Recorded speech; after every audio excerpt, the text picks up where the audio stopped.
Okay, pag-usapan po natin yung kitaan o yung ating marketing program. So yung ating pong product package usage ay $50. We have admin fee of $5, so we have a total of $55. Yun yung ating registration fee, which is ito po ay US dollars and fixed po ito sa international market. And sa atin po locally, ang price po is 2,500 pesos. Fixed din po yan. Ngayon, paano po tayo kikita? So ito na po. So we have a ways to earn. Una, yung direct referral incentive. When we say direct referral, ito yung mga gusto rin magnegosyo katulad natin. So halimbawa, yung friend mo, dalawa yung nakuha mo. So kada direct referral po ay may $6 po tayo. Kung dalawa yung nag-member sa'yo at nagustuhan yung negosyo, meron kang $12.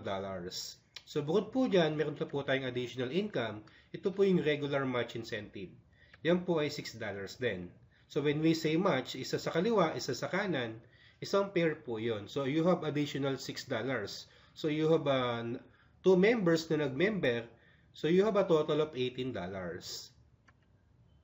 At kung dumaming members natin, for example, si A at si B, kumuha na din ng mga members, ginawa yung katulad ng ginawa mo, dumami members natin without knowing na dumami na sila. Ngayon, magkano ba yung pwedeng kitain natin potentially sa isang account? For example, kay dumaming members natin, 37 pairs po ang maximum na pwedeng kitain natin a day. Kaya lang po meron tayong tinatawag na peak pair. When we say peak pair, ito po yung ikalimang pares nyo na hindi po kayo babayaran. At saan po napupunta yung peak pair? Mamaya po ipapaliwanag ko po sa inyo kung saan po napupunta yung peak pair. Ngayon, sa loob po ng 37 pairs, meron pong 7 na peak pair sa loob ng 37 pairs. Kaya po mangyari, ang kita po natin maximum a day is 30 na lang po. So 30 times 6 is $180 maximum income per day, or sa peso, that is 7,560 pesos. And per week, that is $1,260 per week, or sa peso converted, it is 52,920. So yan po yung pwedeng kitain natin weekly. Per month, that is 211,000. Abay, malaki na pong kita po yan. Ano po? Dahil pa po natin dyan nag-abroad. So yan yung pwedeng kitain natin per account. Ngayon po, may manatatanong po sa akin, paano ba yan? Hindi lang naman dalawa yung aking kakilala. For example, si A and B, may kilala pa akong iba. Anong gagawin ko? So ito po yung next option po natin. Halimbawa po, ano po? Okay? May nakuha kang dalawa, si 1 at si number 2. Ngayon, may kilala ka pang isa, si number 3, at may nakuha pang another 1, si number 4. So, no choice ka kung hindi ganyan pong sitwasyon. So, hindi mo pwedeng ilagay si 3 and 4 sa first level mo. So, no choice ka, si 3 and 4, ibibigay mo na yan kay 1 and 2 kasi dalawa lang yung kailangan natin. So, this time, I suggest, pwede po kayo mag-triple accounts. Ito po ay optional. So, paano ba yung triple accounts? For example, 4 din lang yung contact mo, so mag-3 heads ka na o triple account. So, paano ba yan? So, U1, U2, and so U3. This time po, kita po natin ngayon, 3 beses na. 4 din ang kinuha mo, pero 3 beses ka nakikita. Yan po yung advantage niyan. Ang maganda po dito, ano po, same effort, triple your income. Kung baga isang trabaho din lang, ano po, i-multiply na po natin yung income natin. I-maximize na po natin. So, i-suggest sa mga gustong magnegosyo, at least minimum of 3. Kung negosyante ka din lang, i-suggest 3 heads ka. 7.5 yung pinaka-investment po natin. Yung potential income natin per day, malaki na po. Ano po? So, 22,680 pesos na or $540 yung kikitain natin. Maximum a day. And per week, 158,000 na yung pwedeng kitain natin. And per month, that is 635,000 per month. So, yan po ay more than 500,000 a month na po ang pwedeng kitain natin kung 3 accounts po tayo. Take note, ano po, yung kitaan po natin sa pairing o sa matching incentive, yan po ay weekly binibigay. Ang cut-off po natin is Monday, then Friday po ang ating payout. Okay? Okay, ano po unique sa ating program? Karamihan ka sabi nila, ay binary, alam ko na yan eh. Normally po sa binary, ganito po ang sistema. Ano po? Halimbawa, okay, may pumasok na isang account. Ano po? Meron ko lang 1 and 2. Isa lang po yung dumami. Isang side lang po. Ano po? Halimbawa, 1,000 na pala yung member mo sa isang side. Tanong, kumita ka hindi? Hindi po. Kasi nga, ang kitaan po natin, doon lang po sa pairing. So, kapag isang side lang, hindi po kayo kikikita. This time po, kasi dito po sa kumpanya po natin, every effort is compensated. Ano po? Ikaw din pa naman nagpadami ng grupo na yun eh. Bakit hindi ka bibigyan? So, dito po bibigyan po namin kayo. Nakarinig na po ba kayo ng left and left, nagpe-pair? So, wala pa po. Ano po? Dito, pwede po kayo kumita. Left and left, magpe-pairing. So, ito po yung strong leg pair, pero $2. Nang may pumasok na bagong membro sa ilalim ni number 1, left and left, meron kang additional $2. Halimbawa, okay, yung isang account na yan, kumuha uli ng dalawa. Kayo po, meron pa rin additional $2. So, every 2 sa isang side, meron kayong $2. So, ibig sabihin po nito, kung saan po kayo hindi kumikita dati, ngayon po kumikita na kayo. So, yun po yung strong leg pair. What if ganito po yung situation? Normally, sa binary po, minsan po yung strong leg, siya naman po nagiging weak leg. At yung weak leg, siya naman nagiging strong leg. So, paano pong sitwasyon? Ganito halimbawa. Okay, nagbaliktad yung situation. So, ayan na po yung setup natin. So, anong gagawin po ng system? Of course, may waiting na po tayo kanina. Na pagpasok ng bagong mga members sa isang side, unang babayaran muna natin yung regular pair na $6. So, another pair, $6, and additional $6 na pair. Ngayon, meron tayong tatlo na excess. Yan po yung strong leg pair natin. Diyan naman tayo magbibilang ng strong leg pair. So, kung tatlo yan, merong isang strong leg pair na $2, at yung isa, yan po ang waiting nyo. So, kumbaga sa ibang company, mga nakakausap kung nagne-negosyo, nagne-network, na ganito yung sistema, sabi nila, dapat milyonaryo na ako ngayon eh. O bakit niya po nasabi na yon? Dami ko na kasing member sa kabilang side. Libo-libo na. Kung natapatan ko lang, sana milyonaryo na ako ngayon. Yun nga po yung problema natin. Isang side lang po. Although nag-effort po kayo na padamihin siya, wala pa rin po kayong kita doon. So this time, ang pinaka-list na waiting natin, isa lang. Pag dalawa, bayad. Okay, kanina pinag-usapan po natin yung mga nakuha nating members. Paano yung hindi mo nakukuhang members o yung spillover kung tawagin? Halimbawa, si upline, dalawa yung nakuha, si A tsaka ikaw. Sabihin natin, ikaw medyo busy at si A yung masipag, dumaming members niya. So, of course, mas malaki ang kikitain ni A kumpara sa'yo. Kasi si A nagtatrabaho, ikaw hindi naman. Sabihin natin, nag-join ka lang, gumamit ka lang ng library. Okay, ang tanong, sino mas malaki ang kita? Si upline o si A? Of course, si A, hindi si upline. Although si upline, kumikita pa din. Yan yung strong leg pair niya na $2. Si A, mas malaki ang kita kasi meron siyang strong leg pair. At the same time, meron din po siyang regular pair. Ngayon ang tanong, si upline gusto rin kumita.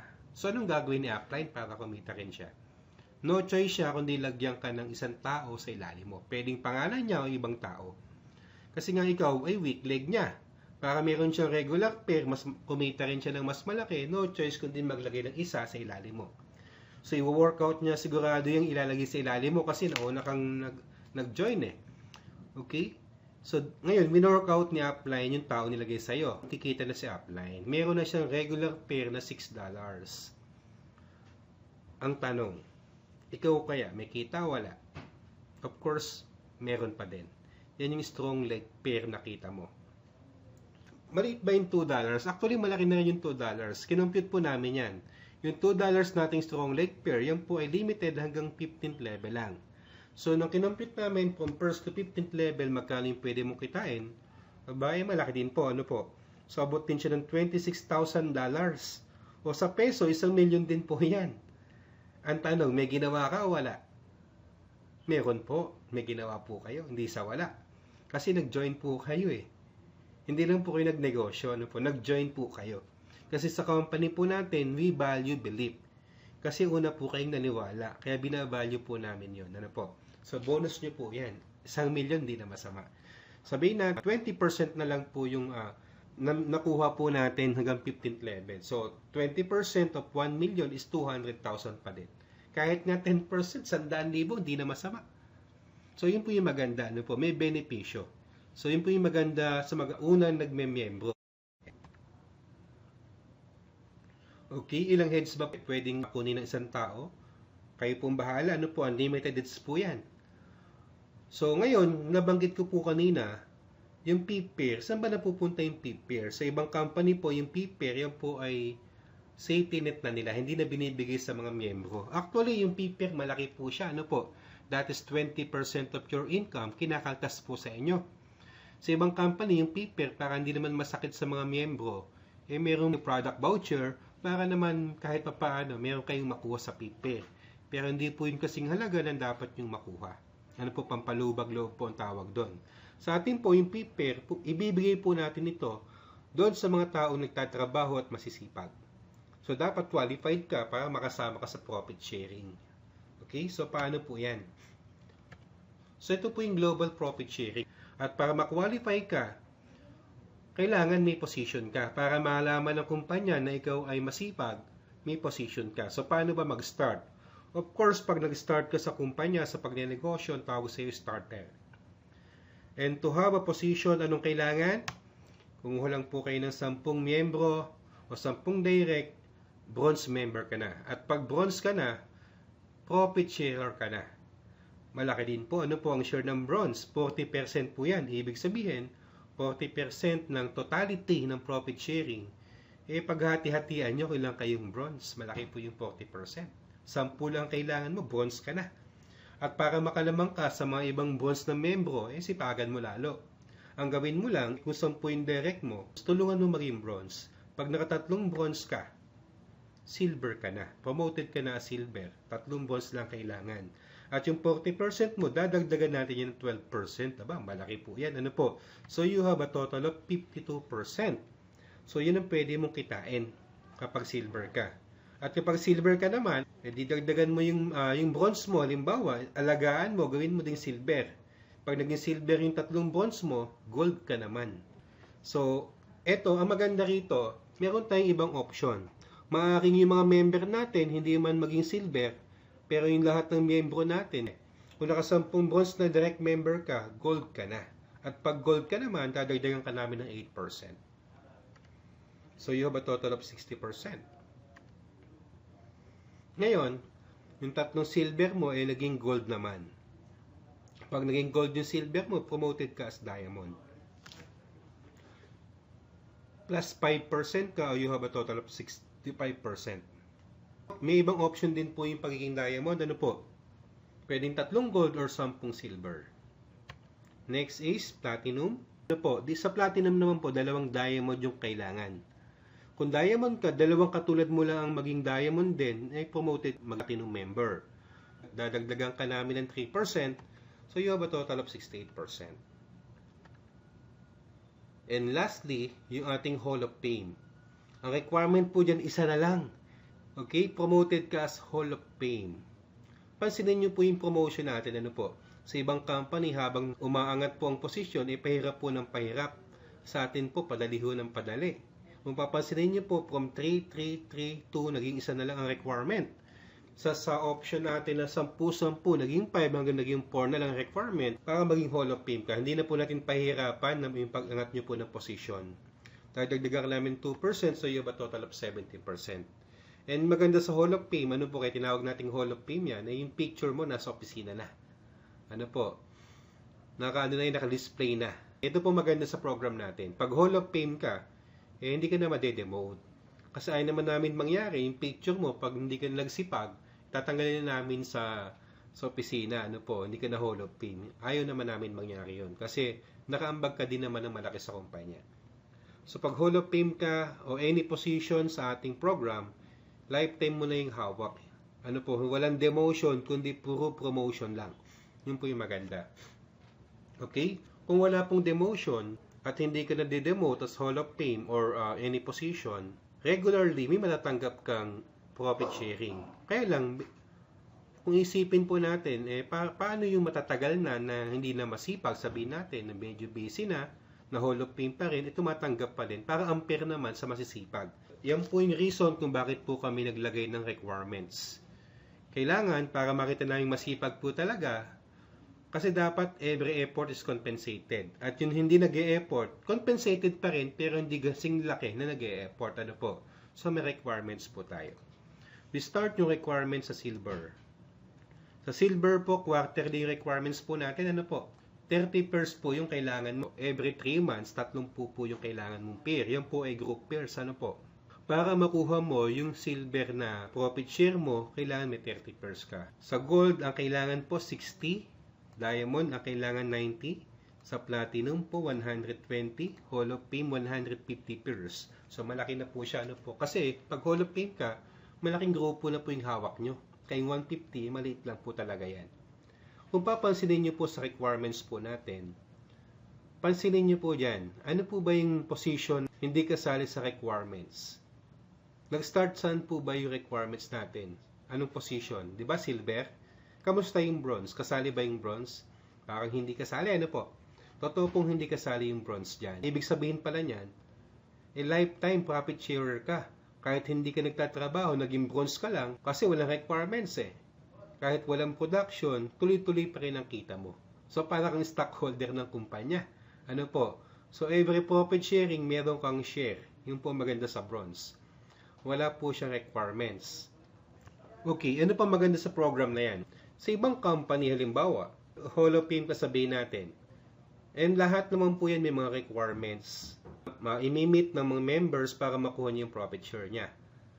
So what if halimbawa kung 150 pairs yung kailangan natin, paano? Konti lang yung kanyang na-meet na requirements. Bagsak po siya sa profit sharing. Ibig sabihin, hindi niya makukuha yung kanyang profit sa profit sharing.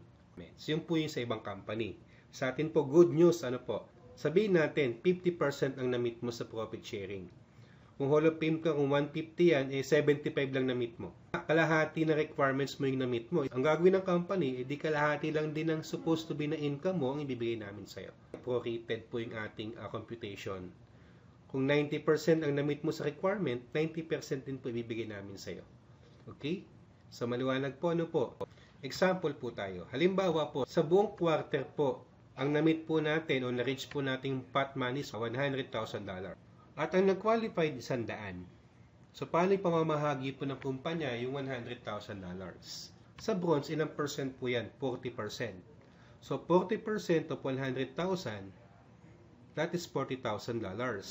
Ilan po ang qualifier? 100.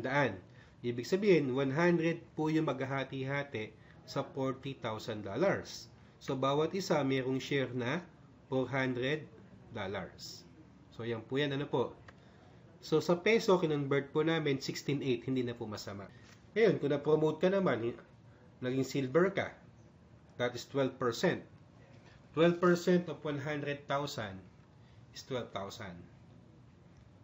And out of 100, hindi naman po lahat magiging silver yan eh. Sabihin natin, 20 ang naging silver kasama ka. So, 12,000, i-divide natin sa 20. Hati-hati po kayo dyan. So, bawat isa may $600 or 25,200. Ang maganda kapag silver ka, may 25,200 ka na, meron ka pang 16,800 sa bronze. Dagdag kita mo po yan. So, yun po yung total na kinita mo. Maliwanag po yan. Ano po? At kung gold ka naman, additional 8%. So, ganun po yung computation natin. So, 8% na 100,000 is 8,000. Ang qualifier, sabihin natin, 10 na lang kasama ka. So, yung 8,000 divided sa 10, 800 each. So, meron ka pang 33,600.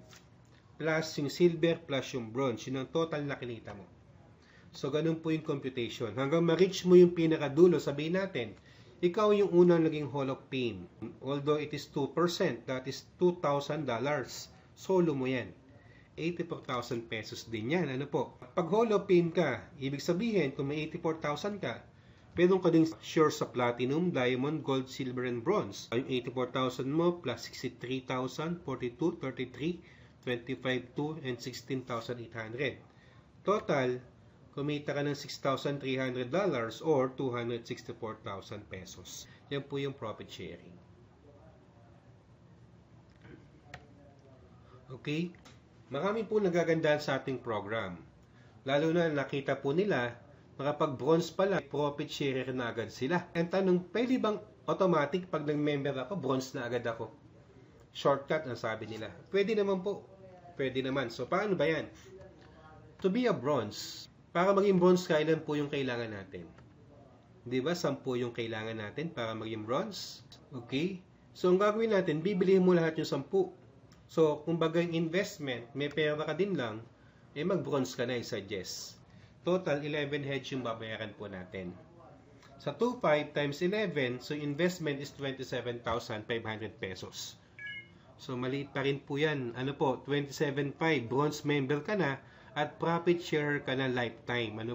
So, dito po yung 27.5, good thing with this, kapag nag-invest ka nyan, bronze ka na. At every quarter, meron po kayo matatanggap na profit share. So, wala pa kayong ginagawa dyan.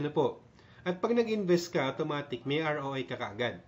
So, may kita ka na agad. Considering, halimbawa, di ba, ikaw yung number 1, 2, 3, 4, 5, 6, 7, 8, 9, 10, 11. Lahat po yan, kinuha ni number 1. Although ikaw ang nagbayad lahat, pero consider natin, ibang account pa din yan So, si number 1 kikita po dyan. Computein po natin, yung incentive o ROI. Si head 1, although ikaw lahat po yan, magkano pwedeng kitain ni head 1? Ang direct niya po, kaya nag-bronze yan, 10. Ang direct referral po natin, $6. So, 10 times 6, kumita ka $60. Regular pair. Ilan ang pairing ni number 1? Okay, sa left, meron pong 5. Sa right, may 5. So, ilang pair po yun? 5 pair. Pero mali po yun. 4 pairs lang. Bakit 4 pairs lang yan? 5 yan sa kaliwa, 5 sa kanan. Dapat 5 pair din. Hindi po, Kung naintindihan nyo po yung presentation natin, yung ika-5 pair po, hindi namin ibinibigay, inilalagay po natin sa profit sharing. Kaya 4 lang. Maliwanag po, So, 4 times $6, so may kumita ka additional na $24. Ngayon ang tanong, strong leg pair. Meron bang strong leg pair si number 1? Kanina, pinag-uusapan po natin, kapag may sobra at hindi ka kumita, doon ka bibigyan ng strong leg pair. Dito sa sitwasyon na to, perfecto Kumita ka naman May strong leg ba? So, supposed to be wala na strong leg pair yan. Kasi balanse. Ang ginawa ni Madam, i-consider na natin yung isang leg, strong leg pa din. Isang leg, sabihin natin si number 2, members sa isang side, 5. So, sa 5, meron pong ilang strong leg pair doon? 2. So, 2 times $2 plus $4 ang kinita mo. Yan ang kinita ni head number 1. Si head number 2, ikaw din yan May kita din yan. Meron yung pairing. Ilan ang pairing ni number 2? Wala na po siya direct. Kasi indirect na kay number 1 na. Pairing na lang kay number 2. So, ang pairing ni number 2, ilan yan? 1, 2. So, meron kang dalawang pairing. 2 times 6, so meron ka pang $12 additional. Strong leg pair, meron? Of course, meron din. Ilan? Isa lang. Okay? 1 times $2 is $2. Same sila ni number 3. Pareha sila ng kinita. So, yung total na kikitain mo pag naging bronze ka, okay, $116. Kulang-kulang 5,000 din po yan. Nag-invest ka ng 27,500. The next week, ay may tubo na agad yung pera nyo. Kulang-kulang 5,000. Kung may pera kang 27,500, ilagak mo sa bangko. Kailan po magiging 5,000 yung pera nyo sa 27,500? Dito po, 1 linggo lang. Tumubo na agad ng 4,872. So, yun ang maganda kapag naging bronze ka. Kaya, kung may pera ka din lang, bronze ka na,